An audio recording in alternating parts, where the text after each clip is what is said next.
So many great books in 2024. We are here today to share our personal top 10 reads. Will you have read them or are you going to put them on your TBR?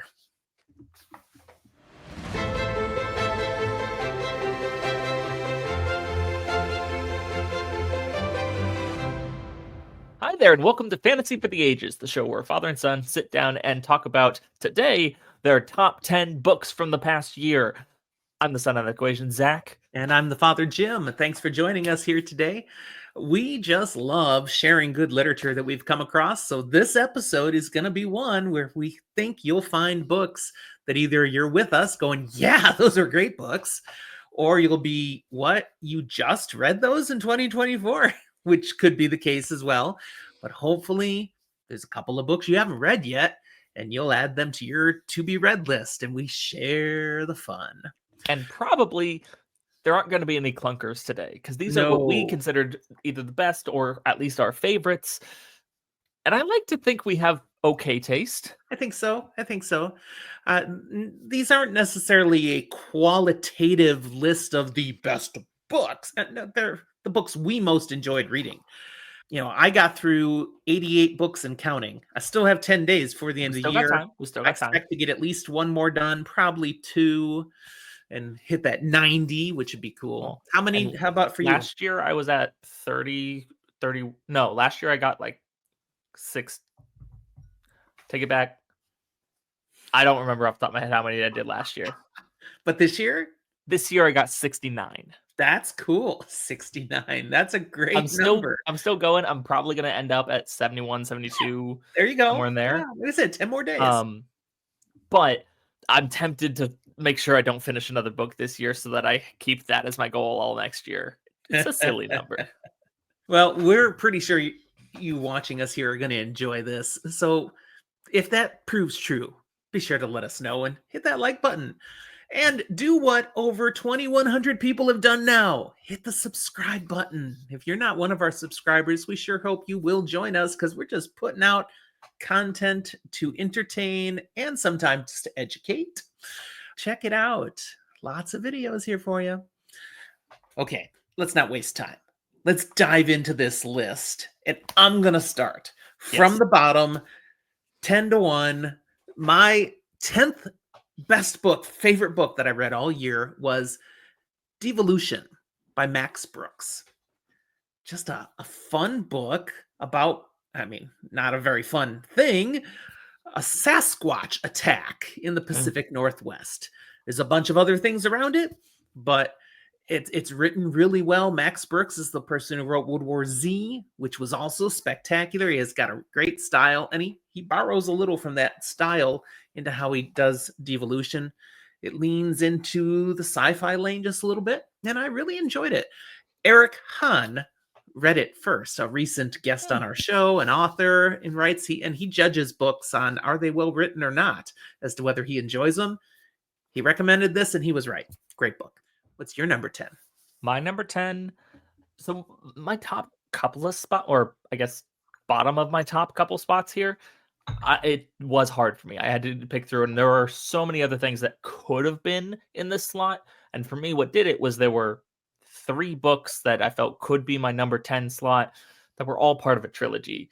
Okay. So I just picked the one that I liked the best of those, I guess. This is a good point, a time to remind or mention, we hadn't said it, we're not going to have anything on the top 10 with multiple books from the same trilogy or No series. repeat series. So any trilogy or series is only going to appear once, but we're kind of giving a vote then for probably a lot of books from the section. So this is one of those. Okay. So for number 10 on my list, we get Assassin's Quest, Robin Hobb's Farseer trilogy in the realm of the Elderlings. Haven't read that yet.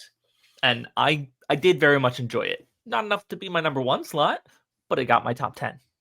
I put all of her series into my TBR this year, having chosen to resist it for quite some time. But it's still not high enough to be likely to see the light of day in 2025. 2026, maybe. What I keep saying and seeing with Robin Hobb is you never sit down and just think that that book is amazing. But if you give it the chance and you go for it and you get through it, it's like, if I tried to explain anything from any of these books to anyone, they're going to look at me like I'm insane. but the journey was worth it. It's good. Okay. Number 9 for me. This is some hard sci-fi. The Dark Forest by Hmm. Sijin Liu or Lu Sijin, depending on whether you're reading it like you're Chinese or you're not. This is the second book of the Three Body Problem trilogy, now adapted for television. It was challenging. It's not the easiest read to get through. I had a choice then. I read the whole trilogy this year. This is the book that makes the list, not the final book and not the first book. There's a reason.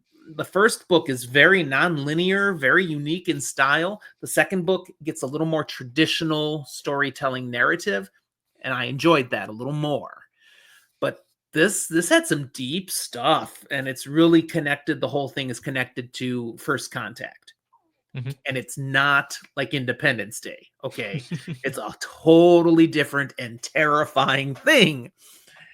So well written, so sciency, but still fascinating. So that's my number And 9. that's very high on my list to read next year.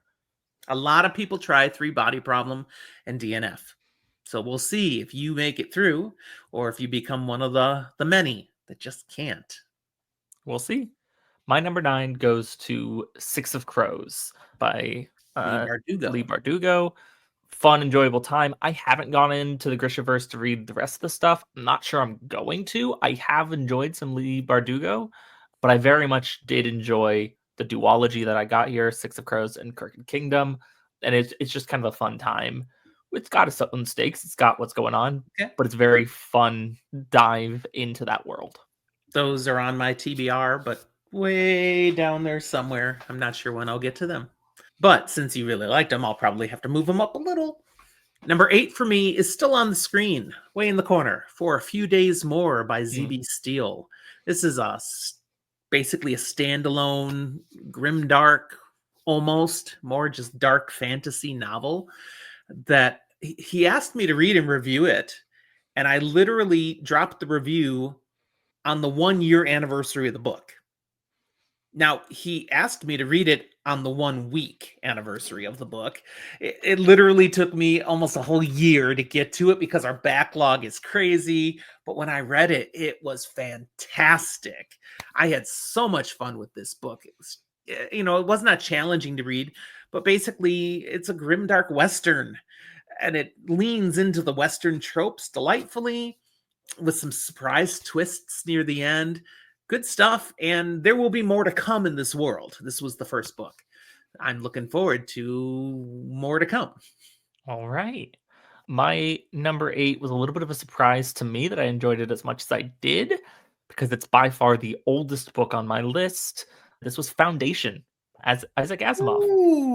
That Ooh, hit my yeah. number 8. I was very pleasantly surprised. It held up. That remains one of the strongest science fiction books I've ever read. I did the list recently, my top 80, and it's in the top 20. Okay, as are a number of the other Foundation books. There's a reason why. Yeah, so I'm glad you love that so much. Nice. Number 7 for me. Well, I did the Book of the Ancestor trilogy by Mark Lawrence this year, and it hit on all cylinders. So, book 3, Holy Sister, is number 7 for me.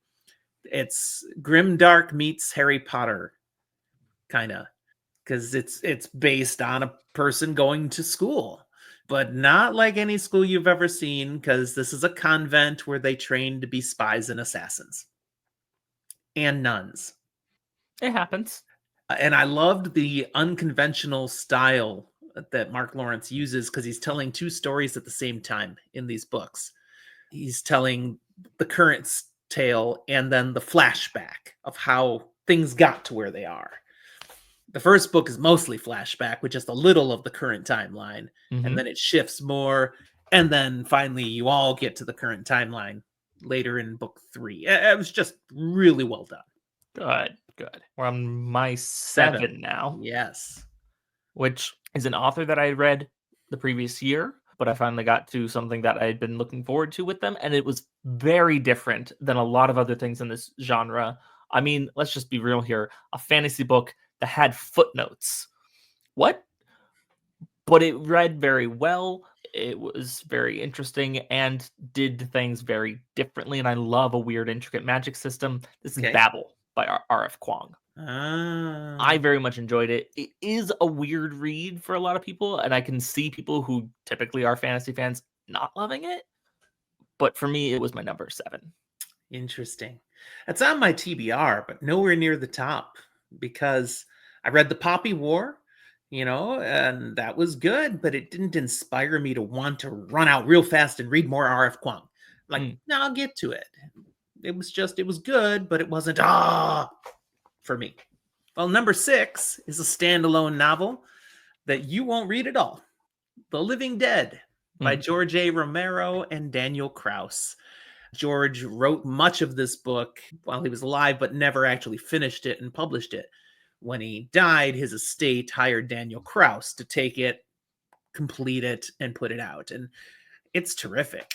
It's a good read, and it's not just, ooh, zombies.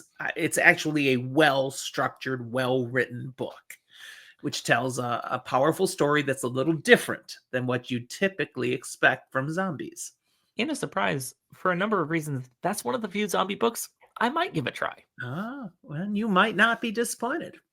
What's your number 6? My number 6 is not on the screen, but it's still represented on the screen because the series is still on the screen. Okay. Um, we get V.E. Schwab's Shades of Magic series, the second book, A Gathering of Shadows, being my favorite there. That's the one getting my number 6 slot.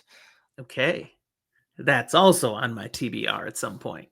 We have not duplicated it all yet. And we No, did I read a don't. lot of different Yeah, I things. don't know if we had a whole lot of overlap of things we actually read the same time this year. Yeah. Number 5 for me is The Ferryman by Justin Cronin. Now, this was one of the hottest books of 2023, Mm-hmm. and I actually decided to read it, and I was right to read it. It's a science fiction mystery blend that's just really well written, well crafted story, and you get sucked into it pretty fast. So I hard recommend The Ferryman. Again, it's a one off, low commitment, but you won't regret spending time reading this. Justin Cronin has other stuff out that he's actually better known for, but this book, it was a winner. We're getting into the top 5. This is biggest, heaviest hitters. And we get to one here that it's another trilogy. All 3 books could have been on here. The first book is on here because it was new and unexpected. And by the time I got to books 2 and 3, I knew what to expect, kind of thing. Still enjoyed it just as much, though. And that's Yeah. Margaret Atwood's Mad Adam trilogy, starting with Oryx and Crake. Okay. You've talked a lot about that. Yeah. Very well written, very interesting ideas. Hmm. Probably not everyone's cup of tea. I loved it. Okay. I've heard good things too. I don't know that I have that on my TBR though, because I'm not sure it's really my lane. I don't know. I don't know. All right, number 4, Lightbringer, the currently final book of Pierce Brown's Red Rising saga. I So read all good. 6 of those books this year, and they got better and better and better for me. So the final book, Lightbringer, is the one I put on the list, and we wait for the final book. That's And you only read not on those my list because I read it last year. the year before. That's right. That's right. You were raving about them, so I certainly moved on to them. But I tried to get your mother to read them, and she no, really They're wasn't not her for thing. everyone. Yeah. My number 4, we get a series that I think you read last year, the year before. You've read it before I did. The Faithful and the Fallen, John Gwynne. My favorite of these being Valor, book 2. Okay. Yeah, I read those the year before. You're right. Great series. I have more John Gwynne waiting on my TBR. Not high enough that I'll get to it in 2025 necessarily yet. No, But but I I might liked this book I might and the rest shift. of the series enough that his name is an author now that I look for other things and go, I'll read those. Yeah. Yeah. All right, we're up to our top 3. These are the Yep. biggest and best now. Will we have overlap? Well, number 3 for me, I dove back into First Law this year, Joe Abercrombie, and the one I just finished is the best so far, and that's A Little Hatred, book 1 of the final trilogy, Age of Madness. I read the standalones this year and now moved into this, and I'm on the second book of the final trilogy, The Trouble with Peace. But A Little Hatred was so much better than the first trilogy. The first Mm. trilogy's fine, but he's really developed as an author by the time you get to this point, and everything that you liked in the first trilogy is on steroids now, and it's just so good. So, a little hatred. My number 3 slot here goes to Harrow the Ninth, the second book in the Locked Tomb trilogy by Tamsin Muir. Okay. Um, Phenomenal, makes the world so much bigger. A lot of interesting world building that we don't always expect. While it's not everyone's cup of tea, may not be your favorite book, I am so excited for the final book to come out when it does. Well, that's another author and series that's on my TBR, but again, there's over 1,500 books on my TBR. So it's not near the top, but it's there. It's on my radar. Number 2 is one that won't be on yours because you read it before me. Cain's Law, Matthew Mm, Stover, which for me was the best of the 4 books of the Acts of interesting. Cain. It's the conclusion. It's written very uniquely. The author Mhm. does some crazy stuff here, but it works. And I was very impressed with the story, with the writing style. Well, there's a whole episode you can watch where I talk about Cain's Law, but fantastic. The whole Acts of Cain should be much better respected than it is. Now, I need to preface my final 2 by saying I think I'm potentially pretty brutal with my star rankings. When I Okay. give books star rankings, like The a opposite of 4 is me. a book I really, really do enjoy. And I do by 0.25s kind of things. 3s even are books I enjoy. They're just not as high kind of thing. The books above books in my number 2 slot and my number 1 slot are the only books this year that have gotten 5 stars. That being said, the caveat Wow. being I read the entire trilogy of my number 2 book this year, and they all got 5 stars. Okay. Okay. You've built this up. What is it? Jade Legacy, the Greenbone Saga by Fonda Lee. Okay. Amazing. It is fantastic. Nice. Nice. Those are in my TBR, and they're in the upper part of it. Probably won't get to them in 2025 yet, but maybe I'll mood shift. You never know. Well, my number one, anybody who's been following this channel throughout the year should know what my number one is because I finished Malazan Book of the Fallen. So the finale, The Crippled God by Stephen Erickson. It's my one nod to Malazan. I read a ton of Malazan books, and many of them could have been in the top 10, but we'll just put the final one there. And few works of fiction live up to the experience I had with Malazan, which is how people are. Either you DNF it because you just can't get into the series, or you end up completely won over and want more and more and more. So there are more Malazan books I'm still reading.